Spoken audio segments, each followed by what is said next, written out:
नमस्कार आप सभी को। हमारे अंदर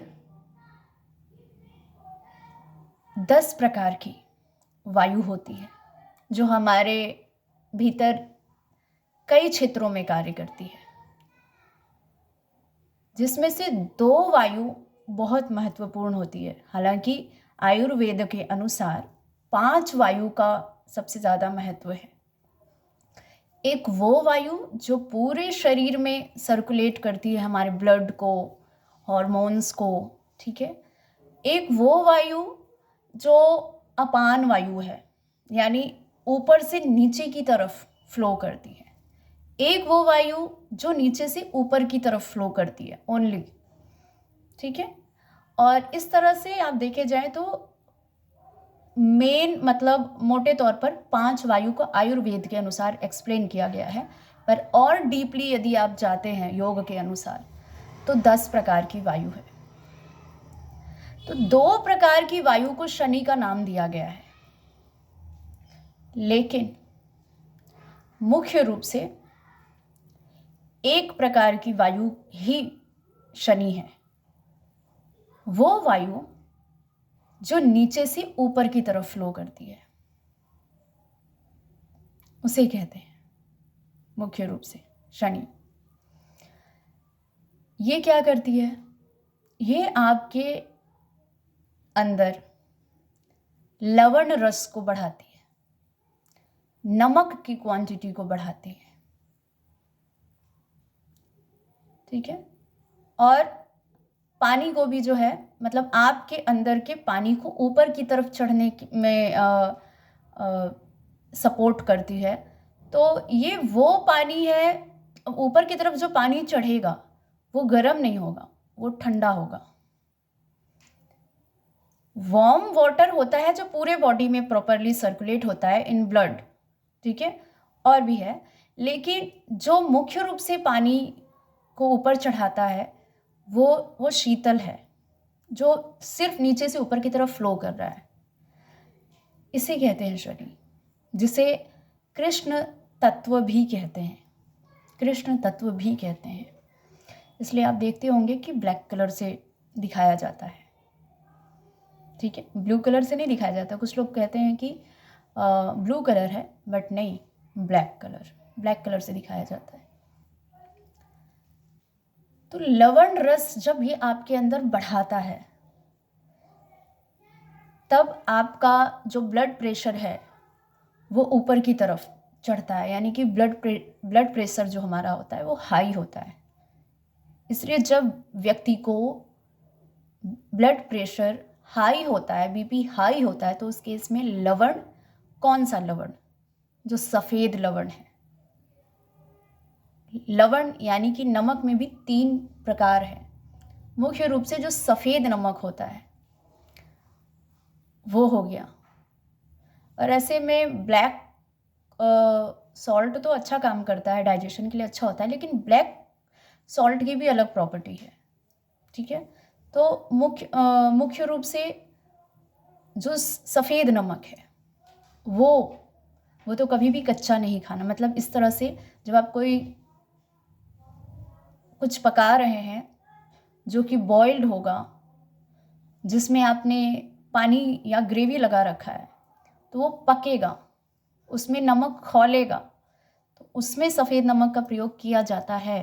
पर कच्चा कभी भी ऊपर से सफ़ेद नमक का प्रयोग नहीं किया जाता है, ठीक है। तो ये जो सफ़ेद नमक से जो हमें लवण मिलता है वो हमारे अंदर यही वायु, जिसे हम शनि कहते हैं, ये बढ़ाता है।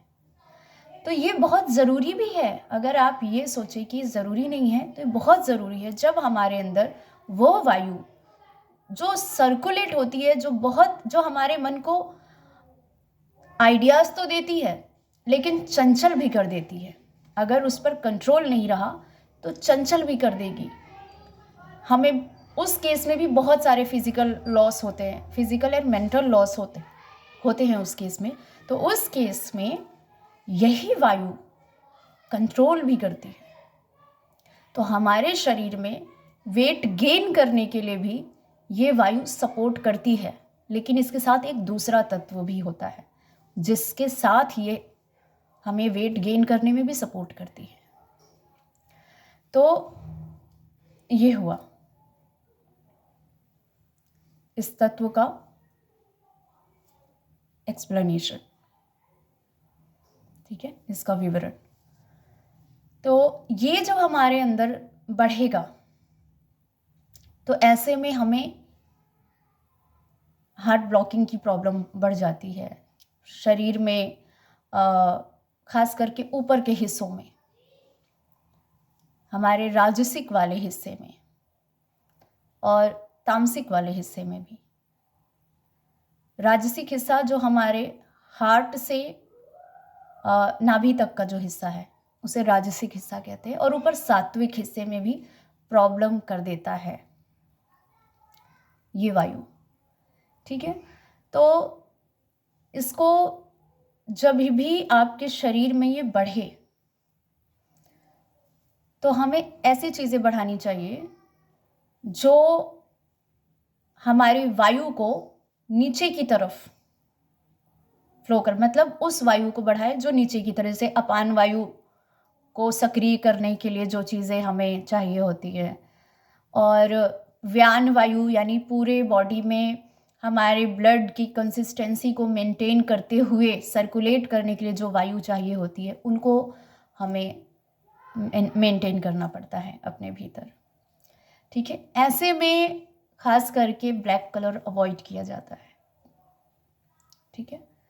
वो सारे शेड्स जिसमें कि ब्लैक कलर है ज़्यादा, अगर आपके अंदर ये वायु ज़रूरत से ज़्यादा बढ़ी हुई है तो अवॉइड किया जाता है। इसलिए आप देखिए जो पूर्वी क्षेत्र है, ठीक है, पूर्वी क्षेत्र, पूर्वी दक्षिणी क्षेत्र, पूर्वी और उत्तरी क्षेत्र, इन क्षेत्रों में ब्लैक कलर का यूज़ नहीं किया जाता है ज़्यादा। लेकिन जो आपका पश्चिमी क्षेत्र है वहाँ पर वो वायु ज़्यादा होती है जो आपके मन को चंचल करती है ज़्यादा। वो वायु ज़्यादा होती है जो इस कृष्ण तत्व को कम कर देती है, बहुत ज़्यादा, बहुत कम कर देती है। तो इसलिए उन क्षेत्रों में किसी न किसी रूप में थोड़ा बहुत ब्लैक कलर का यूज़ किया जाता है, ठीक है। तो इससे कोई डरने वाली बात नहीं है। ये जब आपके अंदर ज़रूरत से ज़्यादा बढ़ जाता है तो बस यही करता है कि किसी भी तरह की एनर्जी को, स्पेशली जो नेगेटिव एनर्जी है, उसको एब्जॉर्ब करके अंदर ही स्टक कर देता है, उसको रिलीज़ नहीं करता है, आपको तनावग्रस्त कर देता है अगर ज़रूरत से ज़्यादा आपके अंदर ये बढ़ जाए ये वायु तो, ठीक है।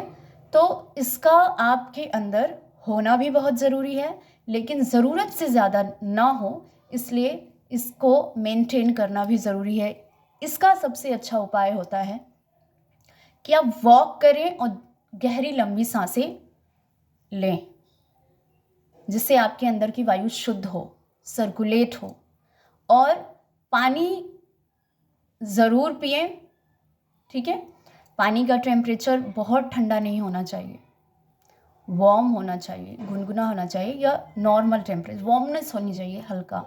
और हाँ, इस केस में जब किसी को बहुत ज़्यादा ये तत्व बढ़ा हो और ऐसे में व्यक्ति को जगह जगह दर्द होता हो, कि शरीर के किसी भी हिस्से में बहुत ज़्यादा दर्द होता हो, तो थोड़ा तो आपको दिन के समय में शीशा, इसका बहुत अच्छा उपाय है। शीशा यानी कि मिरर ज़रूर देखना चाहिए, बहुत अच्छा उपाय है उस केस में जब ये आपके अंदर बहुत ज़्यादा बढ़ा हुआ है और आपको पेन दे रहा है, स्पेशली हार्ट के पास अगर आपको पेन दे रहा है, चेस्ट से ऊपर के हिस्से में कहीं भी पेन हो रहा है, ठीक है, या पेट में पेन हो रहा है, आपको बहुत ज़्यादा ऐसे दर्द होता है, तो या शरीर के किसी भी हिस्से में जब भी आपको वात दोष की वजह से दर्द होता है, तो ऐसे में शीशा देखना, ठीक है, बहुत अच्छी रेमेडी है। तुलसी की पत्ती भी बहुत अच्छी रेमेडी है। तुलसी की पत्ती ऐसे में आपको बहुत रिलीफ करती है किसी भी तरह के ऐसे इस प्रकार के वात दोष में। तो ये है मेरा इस विषय पर पूरा विवरण। आप सबको कैसा लगा, समझ आया या नहीं, मुझे ज़रूर कमेंट में बताइएगा। और अगर आपका कोई भी प्रश्न हो इसी विषय से संबंधित या किसी और भी विषय पर तो मुझसे ज़रूर पूछिए कमेंट में। आप चाहें तो अपॉइंटमेंट भी ले सकते हैं। मैं हमारे डिस्क्रिप्शन बॉक्स में मेरा ईमेल आईडी लिख दिया हुआ है। नमस्कार।